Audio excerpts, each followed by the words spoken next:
Hey everyone, Ryan is a nice guy. Hi, welcome to the press conference room. Hey there again.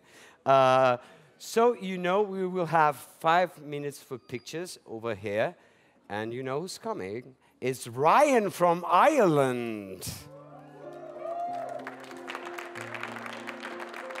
We were drifting like two icebergs out on the ocean. I was doing all I could to keep you close. There were troubles in the water. You swore it was nothing. You said that we would always stay afloat. Why would true love look me in the eye and lie? I thought we'd be together till we die. I'll forever wonder why. I thought we'd be together till we die. I'll forever wonder why. Why have you been coming home so late in the evening? Is there someone else that I should know about? 'Cause there's a smile on your face that I haven't seen since we started going out. How could true love look me in the eye and lie? I thought we'd be together till we die.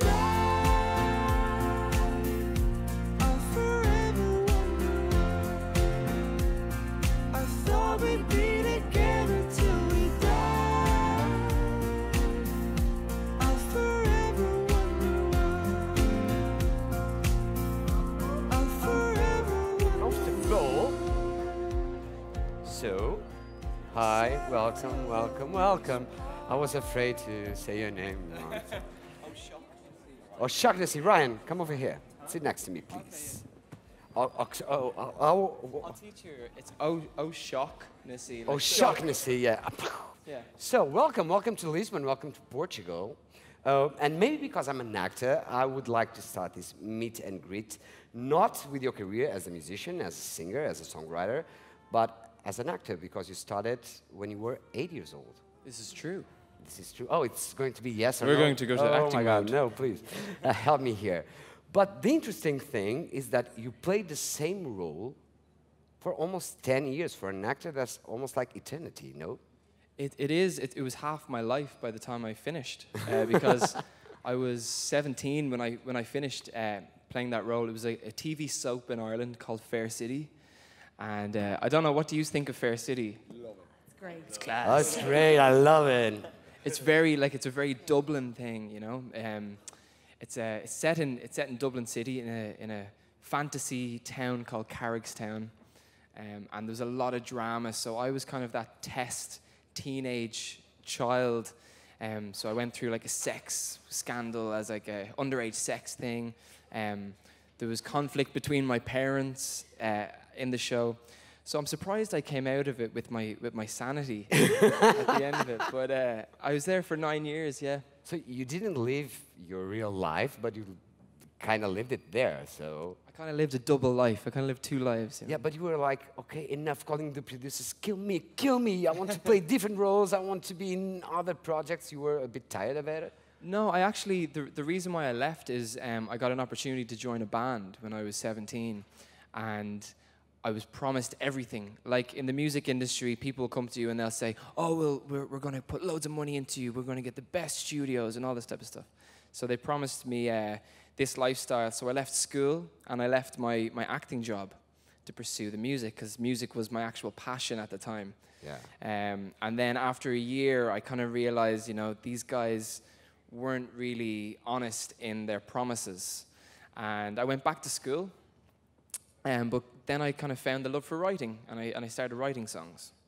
Yeah, So, yeah. okay, that's a nice answer. Yeah, well, there you go. So Ireland is Ireland, of course, and you know, with the most wins Eurovision Song Contest, 7. Oh, there's the lads. Oh, hi, nice Come on, try. Ireland! So you won in 1970, 80, 87, 92, 93, 94, 96. You've done your research. Hmm? You've done your research. No, I like Eurovision it? very, very, very much. Actually, I really like. And I have to quote you here, because you said that you are very proud, because you're representing Ireland, and you plan doing Ireland proud by bringing a song and performance to Eurovision that we haven't seen since the days of Rock and Roll Kids. And that was 24 years ago. You said that because it's your favorite Eurovision song ever, or is there any other reason for you to say? I really admire that song for being an honest story, and I actually got the chance to sit down with Charlie McGettigan and Paul Harrington last week in RTE, and I was chatting with the guys, and it was just such a surreal moment. We played Rock and Roll Kids, and I sung a third-part harmony on top of it. For me, that song is just like an honest depiction of nostalgia. And it doesn't sound sad, you know. Charlie was saying to me that he's asked to perform that at weddings, but it's a sad song, you know.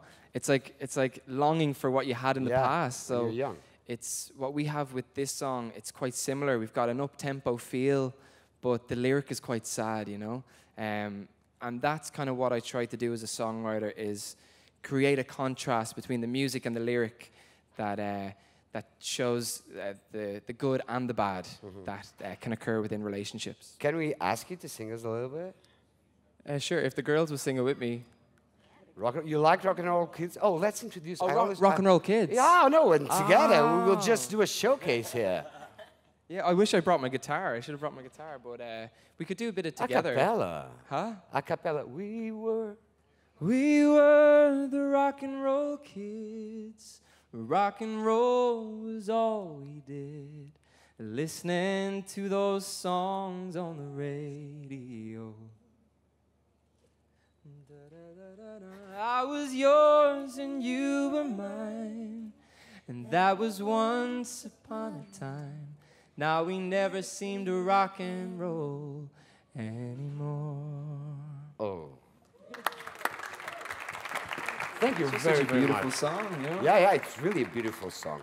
Now, let's introduce, I always forget that part. Who do we have on stage? So we've got Alan, one of Ireland's best dancers at the moment, and then we got Kev, who's actually in London at the moment, but he's another Irish dancer. We've got everyone's Irish on the team, and then we got Remy, beautiful vocalist. We got Janet Grogan, who's been at Eurovision before. So is Alan, and then we got Claire Ann at the bottom there. Hey, welcome.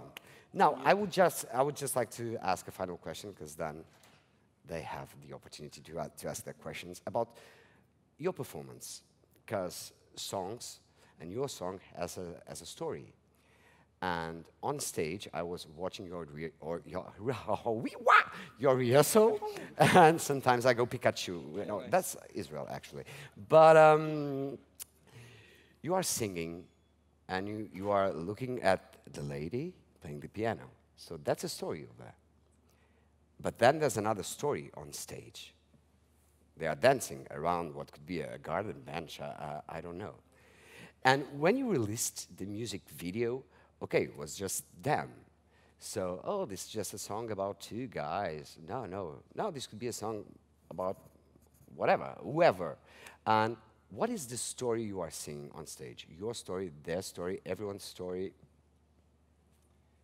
So the idea from the beginning was to show that love is love, no matter whether that's between two guys, two girls, or a girl and a guy. So what we decided is, when we picked the two guys, they were chosen because they're the best two dancers that I know.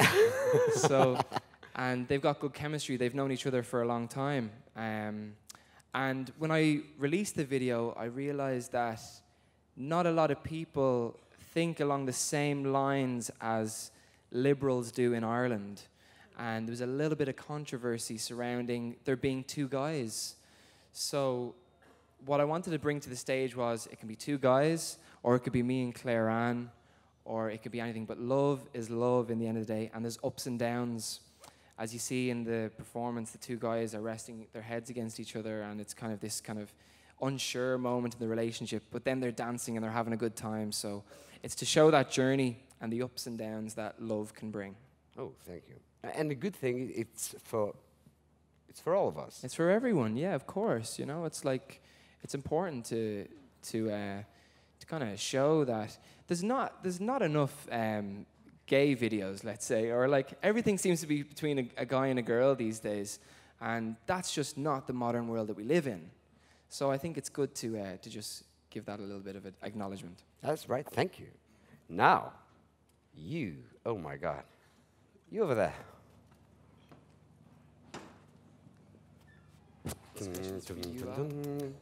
Hello. Hello. Hello. My name is Michael, and I'm from EurovisionBulgaria.com. We all know that Ireland hasn't qualified for the grand final until 2013. Does this put pressure on you? I don't think it puts pressure on me. I think it puts pressure on the head of delegation. That's a good answer. We have a job to do. We have to go up there and have fun and perform the song that was chosen and to represent the country. And I think as long as we can do that and get our job done, people will be able to receive it and know that we're having a good time. I think that's the most important thing. But I probably should feel pressure and nerves, but I don't, because I'm just really enjoying the process. And I think I speak for everyone when I say that we're all just having a really good time. So yeah, no pressure at all. Thank you very much. Next question. Yes, over here. Please. Okay. Hi, Ryan. Alistair Birch from Europhile. Hi. There are a lot of socially conservative countries in Europe still. In Eurovision, we publish the votes of the jurors with their names and their exact votes. Oh, wow. Which is, it's not a secret ballot. What would you say to the public in maybe the socially conservative countries who would like to vote for your song but are a bit concerned? Well, I think that's quite political, and I would just say to remember that the world is moving forward, and you've got two options. You either stay where you are, or you move with the times, and that would be my answer, pretty much. And a very good answer. No, really. Next question. Here. The mic. Thank you so much. Kirill Perepelkin, GetRK, Mordovia, Russia. Some months ago, you tweeted about ban of your video in Russia. Where you got this information? Is it fake news or you have any facts about it? Thank you for answer and good luck in competition. Thank you very much. Thank you. So as we all know, there's a lot of things that get thrown around Twitter, and I saw this video, and it was basically a news report. And actually, my mom sent it to me. She's like, Ryan, check this out. They're thinking of banning your video in Russia. So I saw the video, and it basically said because of Russia's anti-gay propaganda, that the video mightn't be shown. So I shared it. So it was just news that came to me, and then I passed it on to my followers. So whether that was fake news or not, I don't know. But it was a news story that came out, and I just passed it on, relaying the information. Okay. Next question. Yeah, over here now. The mic, please. Oh, it's here. Hey, honey. How are you? Hello, Ryan and Irish team. Hello, how are you? I'm Sebastian from Destination Eurovision Poland. First of all, before I ask, I would like to tell you that I like your song so much. It's put my emotional strings. I really like it. Great job. Thank you very much. Still, I want to continue the last question, because I also trying to see for your social media activity. And I saw this news about this probably banned video on the Russia, but it was taken from the YouTube channel with 120 people. And after that, we saw your photos with some face changes with Vladimir Putin, etc., etc. And I'm really a bit confused. This is your idea to make some kind of social activity, or you just were standing? Of course, we are everything not agree for humiliating any people because of his sexual orientation. We are agree about it for sure.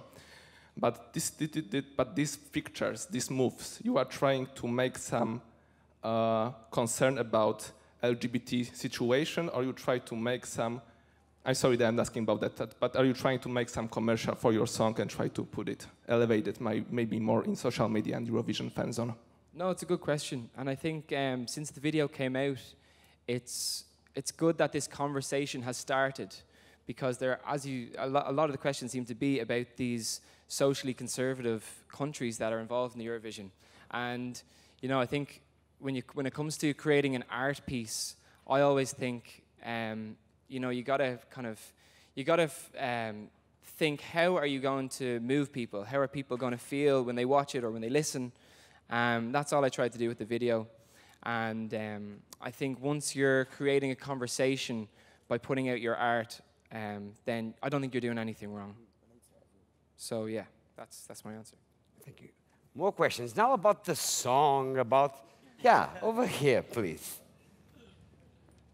He's a songwriter about nucleus, is nucleus the right? Yeah, the nucleus, yeah. Michael from Eurovision.com. This is my daughter and we live in Nebraska, and I guess what I want to ask you is, while I was stalking on you on Facebook, you have a lot of pictures from St. Louis and Minnesota and flyover states. So it's very unusual for someone to come to these states. Can you tell me what that was all about? Yes, I was on tour from the start of January up until like mid-March. I just learned that I'd be coming to Eurovision, so I'd already taken this job on tour with a group called Dublin Irish Dance. So it's like a 16-piece performing tour that goes all across the states. I think we went to 35 different states or something like that. So we got to see all different places in the States, and it was a really good experience. Actually, our sound engineer is with us on this tour, so I got to meet a lot of cool people, and a lot of the cast will be coming over. We became such a tight-knit group that a lot of the cast will be coming over here to see me perform, to see me. Oh, that's so cool. I'm looking forward to seeing them. I haven't seen them since the tour, so that was the reason for being over in the States. Yeah, cool. Next question. You already asked one. No? Yeah? May I give the opportunity? Okay, thank you very much. Yes, please. Hello, Ryan. Keith Mills from Ireland, one of the Irish fans here.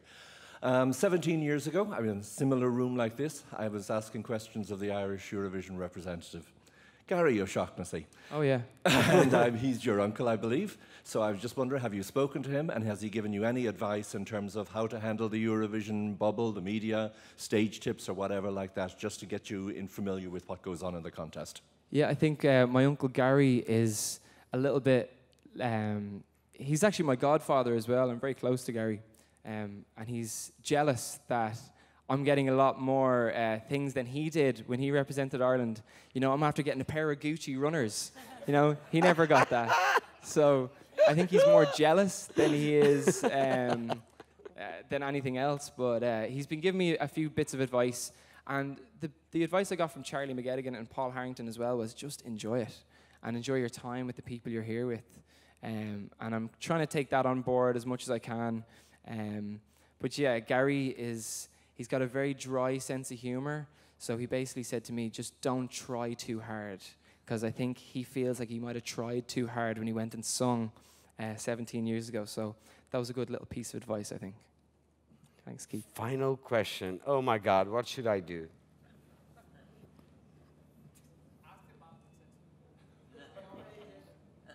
You go. And then you answer about the tattoo if you What want. about my group? But any questions for these lovely people? Actually, I have a question about the song. It's JP from Radio International.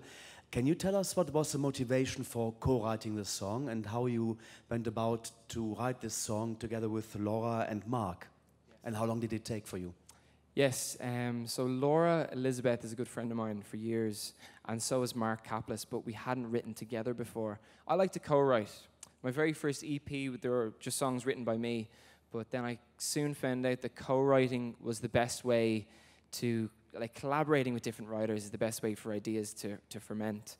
And the Nucleus is a songwriting hub in Ireland, and they brought myself, Laura, and Cappy in to the hub in Dublin. And we were told to, you know, maybe try and write a song about togetherness.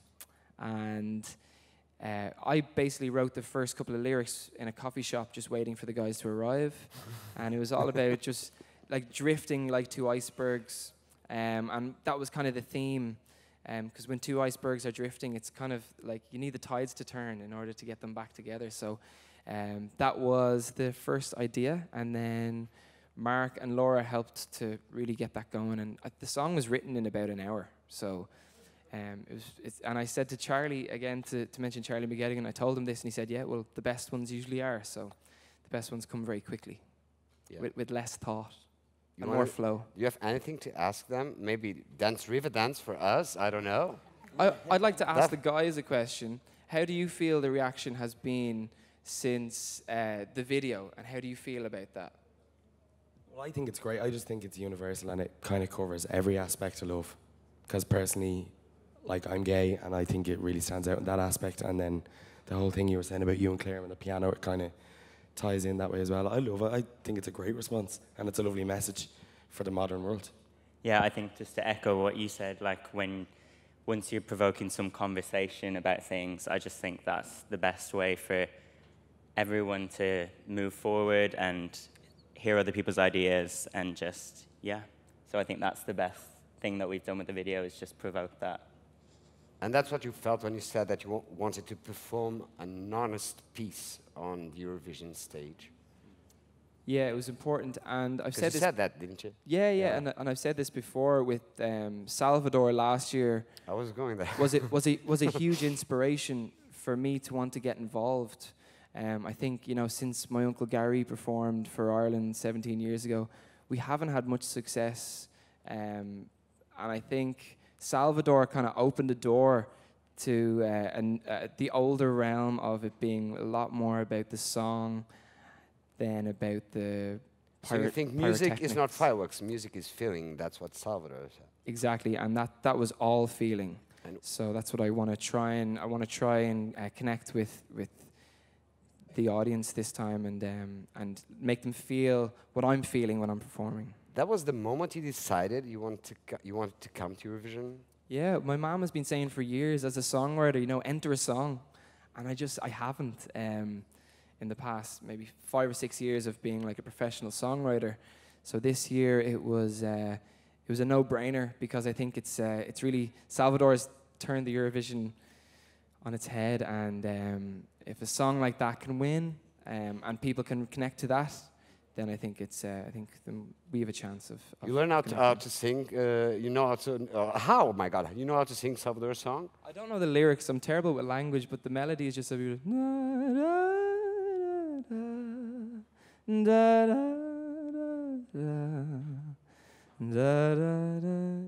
It's just beautiful. Yeah. Ryan from Ireland, thank you very, very, very much. It's a wrap. Thank you. Yeah, we're done. It's Ireland. Oh, you want to stay here more? Yeah, we'll just stay here and chill, yeah. Okay. Now Thanks for your questions, everybody. I appreciate it. Thanks. Thanks.